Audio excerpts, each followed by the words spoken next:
اعوذ باللہ من الشیطان الرجیم بسم اللہ الرحمن الرحیم الصلاۃ والسلام علی سید الانبیاء والمرسلین خاتم لما سبق والفاتح لمن غلق المؤمن الحق بالحق ابی القاسم محمد اللهم صل علی محمد وآل بیتہ الطیبین الطاہرین المعصومین المنتجبین المظلومین الذین اذهب اللہ عنہم الرجس وطہرہم تطہیرا اللهم صل علی محمد وآل بیتہ الطیبین الطاہرین المعصومین المنتجبین المظلومین اما بعد قال سبحانہ تعالی فی کتابہ الحکیم بسم اللہ الرحمن الرحیم الذین ينفقون فی السراء والضراء وکاظمین الغیظ وعافین عن الناس واللہ یحب المحسنین. درود بر محمد و آل محمد. اللهم صل علی محمد. اس بادشاہ کی آمد کا جشن ہے کہ جس کے دسترخوان سے پورے سال ہم رزق حاصل کرتے ہیں. آج اس بادشاہ کی آمد کا جشن ہے کہ جو حسین جیسے امام کا 10 سال تک امام رہا. آج اس امام کی آمد کا جشن ہے جو سورہ کوثر کی پہلی تفسیر بن کر دنیا میں تشریف لائے. آج اس امام کا ذکر ہے کہ جس کے آنے کے بعد محمد رسول اللہ سے ابتری کے تانوں کو واپس لے لیا گیا. درود پڑھی محمد و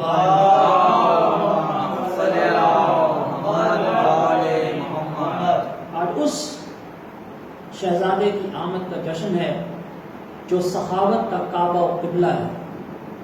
جارج سیل برطانیہ کا ایک بہت بڑا مفسر قرآن، اس نے سب سے پہلے انگریزی میں قرآن کو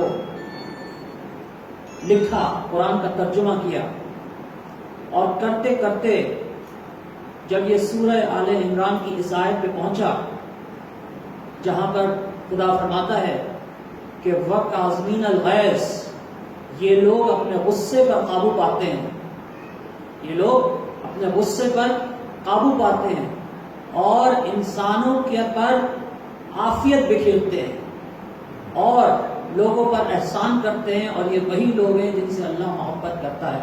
تو جارج سیل یہ لکھنے پر مجبور ہو گیا کہ اس مقام پر یہ آیت صرف علی کے بیٹے حسن کے لیے آئی ہے، کیونکہ وہ بڑے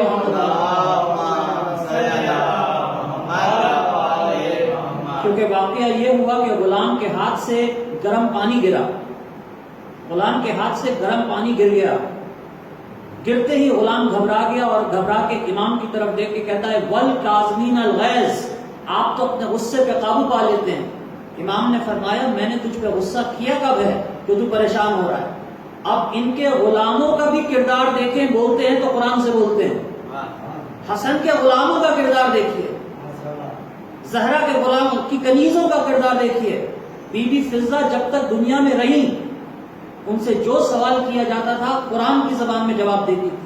وَكَاظِمِينَ الْغَيْظَ، وہ اپنے غصے پر قابو پا لیتے. امام نے کہا میں نے تجھ پر غصہ کیا ہی کب ہے؟ اس نے پھر آیت کو آگے پڑھا، اس نے کہا وَعَافِنِينَ عَنِ النَّاسَ، یہ لوگوں کو عافیت دیتے. امام نے سنا، مسکرایا، کہا چل میں نے تجھے عافیت دی، آزاد کر دیا. اور اس کے بعد لوگوں پر احسان کرتے ہیں. امام نے جیب سے درہم نکالے اور کہا لے جا کر جہاں گھر لینا چاہتا ہے لے لے، رہ لے. درود پڑھے محمد و آل محمد پر. حسن وہ امام ہے جس کے بارے میں کہا جا سکتا ہے کہ خطرناک حد تک سخی تھا، خطرناک حد تک سخی تھا. فرعون شام کے دربار میں جاتے ہیں اور سونے کے تھال سامنے رکھے جاتے ہیں اور یہ کہتا ہے کہ مولا آپ کو میں کچھ تحفہ دینا چاہتا ہوں. سونے کا تھال سامنے لا کے رکھا. امام نیچے اترنے لگے سیڑھی سے تو ایک شخص نے جوتی سیدھی کر دی، ایک شخص نے امام کی جوتی سیدھی کر دی. کہا تو نے میری ڈیوٹی سیدھی کی ہے، میں اجرت لیے بغیر خدمت نہیں لیتا، یہ جتنا سونا ہے تو لے جا، جتنا سونا ہے تو لے جا۔ وہ گھبرا کے کہتا ہے مولا ایک جوتی سیدھی کرنے کے بدلے اتنی سخاوت، آپ نے سخاوت کی حد نہیں کر دی۔ امام نے مڑ کے اس کی طرف دیکھا، کہا تو مجھ سے سخاوت کی بات کرتا ہے، میں زہرا کا بیٹا ہوں، میری سخاوت قیامت تک ختم نہیں ہو سکتی۔ درود پڑھیے محمد والے محمد کا۔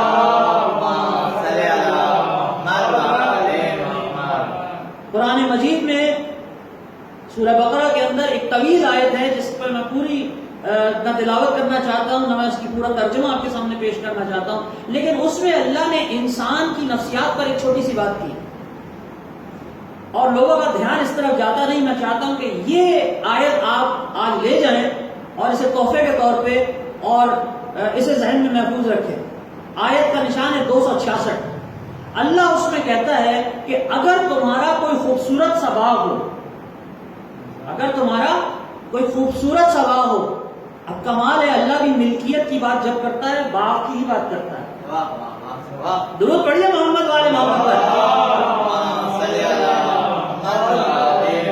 اس میں کھجور بھی ہوں اور اس باغ کے اندر انگور بھی ہوں، اور تم اس باغ کو سیچو اور سیچتے سیچتے سیچتے بوڑھے ہو جاؤ، تم بوڑھے ہو جاؤ، لیکن بوڑھے ہونے کے بعد مسئلہ یہ ہو کہ تمہیں کیسا محسوس ہوگا کہ تمہاری اولاد بھی تمہاری طرح ضعیف ہو جائے، ذریت ضعیف ہو جائے۔ یہ الفاظ ہیں آیت کے۔ اگر ایک شخص ہے، آپ سوچئے ایک شخص ہے، وہ ضعیف ہیں اور وہ آپ سے ایک صاحب کا تعارف کراتے ہیں، کہتے ہیں یہ میرے بیٹے ہیں، میں تو ضعیف ہوں مگر یہ اتنے ضعیف ہیں کہ ان کی تو کمر جھکی ہوئی۔ تو اللہ کہتا ہے کہ یہ وہ صورت ہے جو کسی انسان کو پسند نہیں آتی۔ ہر انسان یہ چاہتا ہے کہ اگر اس نے کوئی باغ بنایا ہے، اگر اس کی کوئی ملکیت ہے، تو وہ اپنے سے طاقتور اولاد کے حوالے اس کو کر کے جائے، اپنے سے صحت مند اولاد کے حوالے اس کو کر کے جائے، تاکہ وہ اولاد اس باغ کا خیال رکھے، تاکہ وہ اولاد اس باغ کا خیال رکھے۔ اب آپ یہ سوچئے کہ ملکیت دے کے کون جاتا ہے، چیز دے کے کون جاتا ہے؟ جس کو اس بات کا یقین ہو کہ یہ چیز میری ملکیت ہے، تبھی میں اس چیز کو اپنی وصیت میں داخل کروں گا۔ آپ اسلام کے جتنے بھی بادشاہوں کے نام اٹھا کے دیکھ لیں، کوئی ایک بادشاہ نہیں ملے گا آپ کو جس نے اپنی وصیت میں یہ لکھا ہو، جس نے اپنی وصیت میں اپنی اولاد سے یہ کہا ہو کہ اسلام کا خیال رکھنا۔ کوئی بھی ایسا نہیں ہے سوائے مولا علی کے، سوائے مولا علی کے۔ مولا علی وہ واحد بادشاہ ہیں کائنات کے جنہوں نے اپنی وصیت میں یہ لکھا کہ میرے تقوی کا خیال رکھنا، میری نماز کا خیال رکھنا، حج کا خیال رکھنا، مساکین کا خیال رکھنا، زکوٰۃ کا خیال رکھنا۔ کس کا خیال رکھنا؟ اسلام کا خیال رکھنا۔ بھائی وصیت میں اسی چیز کو شامل کیا جاتا ہے نا جو ملکیت ہو۔ تو مولا جان رہے تھے کہ اسلام سوائے میرے کسی کی ملکیت نہیں ہے، اسلام سوائے میرے کسی کی ملکیت نہیں ہے۔ کائنات میں اسلام کے ٹھیکیدار آتے رہیں گے، مالک صرف میں ہوں۔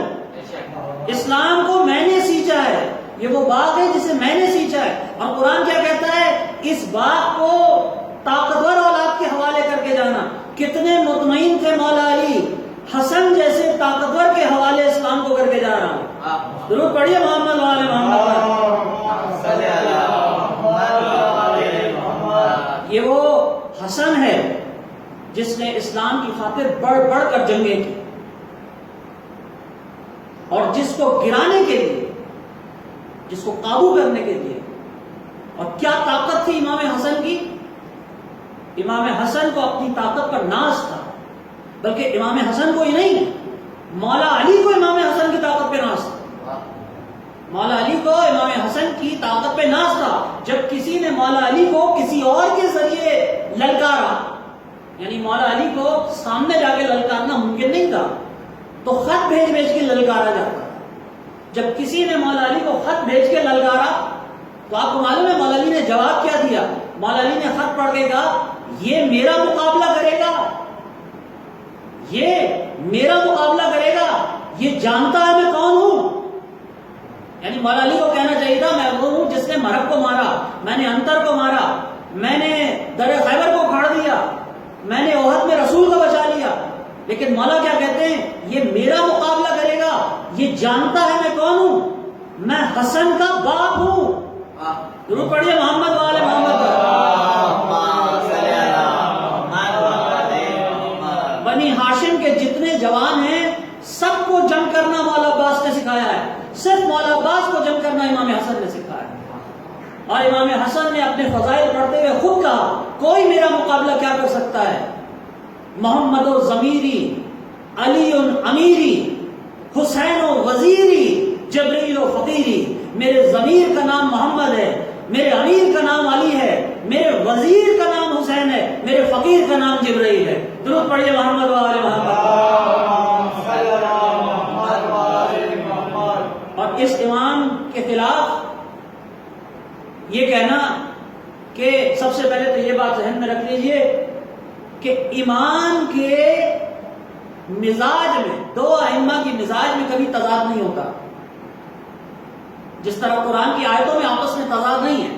اگر آپ کو قرآن کی آیتوں میں تضاد نظر آ رہا ہے تو یہ تضاد نہیں ہے، یہ انسان کی اپنی جہالت. تو امام کے بارے میں یہ کہہ دینا کہ یہ امام امن ہے، امام حسن کے بارے میں جو پروپیگنڈا کیا. اور ایک بات یاد رکھیے گا، کسی امام کے بارے میں اتنا پروپیگنڈا نہیں کیا گیا مولا علی کے بعد جتنا امام حسن کے خلاف کیا. اور امام حسن کے خلاف جو ایک بہت بڑا پروپیگنڈا، جو ایک بہت بڑی مغلظات بکی گئی ہے وہ یہ ہے کہ یہ شہزادہ امن ہے. امام حسن کو شہزادہ امن کہنا غلط ہے بلکہ کفر ہے. کیوں؟ کیونکہ اگر امام حسن شہزادہ امن ہے تو پھر امام حسین کیا ہے؟ شہزادہ جنگ. یہ امام حسین پر حملہ ہے، امام حسن کا دفاع نہیں ہے کہ ایک بھائی امن چاہتا تھا دوسرا بھائی جنگ چاہتا تھا، دونوں کے مزاج میں اختلاف تھا. نہیں، دونوں کے مزاج میں کوئی اختلاف نہیں تھا. اور اس کے لیے بہترین بات کہی ہے نقن صاحب نے. علی نقی نقن صاحب سے جب یہ سوال پوچھا گیا کہ امام حسین نے جنگ کی، امام حسن نے صلح کی، تو بہترین جملہ نقن صاحب فرماتے ہیں. نقن صاحب کہتے ہیں نہ امام حسن نے صلح کی نہ امام حسین نے جنگ. نہ امام حسن نے صلح کی نہ امام حسین نے جنگ کی. حسن سے صلح کی گئی، حسین سے جنگ کی گئی. اور اللہ نے قرآن میں کہا ہے مشرک بھی تم سے صلح کرنے آئے تو اسے صلح کر لینا. درود پڑھیے محمد و آل محمد. تو عزیزان گرامی، یہ ہمارا وہ شہزادہ ہے کہ جس نے اسلام کو بچا لیا. اور جو سازش ان کے خلاف بنی گئی، میں بہت جلد بہت ہی خلاصے میں آپ کو بتانا چاہوں گا کہ سازش کیا تھی. مدائن کے اندر فوج کھڑی تھی امام حسن کی، جو قلب لشکر جس کو آپ کہہ سکتے ہیں، وہ فوج کھڑی تھی اور آگے ایک دستہ چل رہا تھا. اور اس دستے کا کام تھا کہ وہ شام کی فوج سے لڑے. یہ عراق اور شام میں جنگ تھی. عراق امام حسن کے پاس تھا، شام دوسروں کے پاس تھا. تو راتوں رات رشوت دے کر ایمان کے جو کمانڈر تھے ابن عباس، ان کو 50,000 دینار کیش، اس زمانے میں کیش 50,000 دینار دینا، دے کر انہیں راتوں رات خرید لیا گیا. اس وقت ایمان کی جو ہراول فوج تھی وہ 12,000 تھی، لیکن راتوں رات 8,000 فوجی دوسری طرف چلا گیا اور پیچھے صرف 4,000 فوجی رہ گئے. اور وہ 4,000 فوجی ابن سعد کی قیادت میں جنگ کرتے رہے. اور اس زمانے میں جیسے ہر ملک کے اندر ایک کمانڈو ہوتا ہے، ایک ایسی فوج ہوتی ہے جس کو سب سے آخر میں استعمال کیا جاتا ہے. تو اس زمانے میں جو فوج تھی امام حسن کی، اس کا نام تھا شورتہ خامس. یہ صرف شورتہ خامس پیچھے رہ گئے 4,000. اور سامنے 60,000 کی فوج تھی شام کی. کہاں 60,000 کہاں 4,000. اور پھر پیچھے مدائن کے اندر جہاں پہ امام خود تشریف فرما تھے وہاں پر یہ جھوٹا پروپیگنڈا کر دیا گیا کہ امام نے راتوں رات امن معاہدہ سائن کر دیا ہے. اس طرح سے امام کے خلاف مدائن میں بھی بغاوت ہو گئی اور آگے خراب الدستے میں بھی بغاوت ہو گئی. اور اس کے بعد امام پر وہ مشہور قاتلانہ حملہ کیا گیا جس میں آپ کی ران کو زخمی کیا گیا. تو اتنا جرم، اتنا پروپیگنڈا امام کے خلاف، اتنی سازشیں امام کے خلاف، اور پھر ظلم یہ کہ جو لوگ چھوڑ کے چلے گئے وہی واپس آ کر امام کو کہتے تھے مذل المومنین، مومنین کی ذلت آپ ہیں. تو ایک روز امام نے کہا تو جنگ کرے گا؟ اس نے کہا ہاں پورا مدائن کھڑا ہے، آپ جنگ نہیں کرنا چاہتے. یہ بھی میں بتاؤں گا امام نے کیوں جنگ نہیں کی. آپ جنگ نہیں کرنا چاہتے. امام نے کہا ٹھیک ہے تو جا 40 آدمی لے آ. 40 آدمی لے آئے گا، میں 60,000 سے لڑنے چلا جاؤں گا. آپ شجاعت کا عالم دیکھ رہے ہیں. امام کہہ رہے ہیں تو 40 آدمی لے آ، میں 60,000 سے لڑنے چلا جاؤں گا. صبح کو وہ تنہا آ گیا اکیلا. امام نے پوچھا کیا ہوا، تو 40 آدمی نہیں لایا؟ کہنے لگا مولا 4 آ رہے تھے میرے ساتھ، 4 آ رہے تھے میرے ساتھ، مگر راستے میں وہ بھی ساتھ چھوڑ گئے. تو امام نے کہا میں اب کیا کروں؟ تو ایک کو 60,000 سے لڑوا دوں، تجھے قتل کروا دوں، تیری عورت کو بیوہ کروا دوں، تیرے بچوں کو یتیم کروا دوں؟ نہیں. امام حسن کے سامنے وہی مقصد تھا جو مولا علی کے سامنے تھا.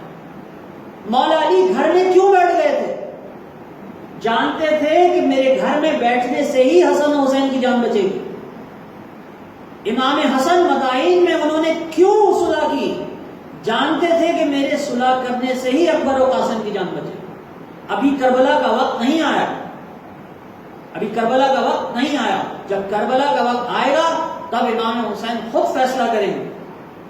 اور امام حسین اور امام حسن یہ 2 شہزادے ایسے ہیں جن پر ہر مومن کا، ہر مسلمان کا جو خوش عقیدہ مسلمان ہے اس کا یہ یقین ہے، وہ یہ کہتا ہے کہ دنیا و آخرت میں یوں رہتے ہیں چین سے، دنیا و آخرت میں یوں رہتے ہیں چین سے، کھانا حسن سے ملتا ہے، پانی حسین سے. محمد والے محمد کے بلند